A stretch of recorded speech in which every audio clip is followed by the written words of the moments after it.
વડોદરામાં એક સાથે 3 સ્કૂલોને બોમ્બથી ઉડાવી દેવાની ધમકી મળી.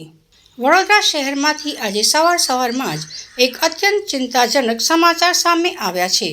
શહેરની 3 જાણીતી શાળાઓને એક સાથે બોમ્બથી ઉડાવી દેવાની ધમકી મળતા સમગ્ર તંત્રમાં દોડધામ મચી ગઈ છે.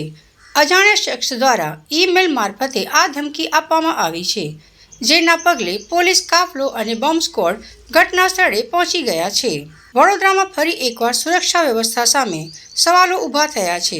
શહેરની પ્રતિષ્ઠિત એવી ઉર્મી સ્કૂલ, નાલંદા સ્કૂલ અને ડી.આર. અમીન સ્કૂલને આજે સવારે એક ધમકીભર્યા ઈમેલ મળ્યો હતો.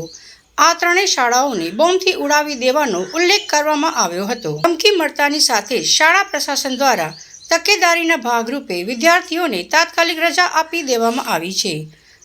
ઘટનાની જાણ થતાં જ બોમ્બ ડિસ્પોઝેબલ સ્ક્વોડ અને ડોગ સ્ક્વોડની ટીમો ત્રણેય સ્કૂલો પર પહોંચી ગઈ.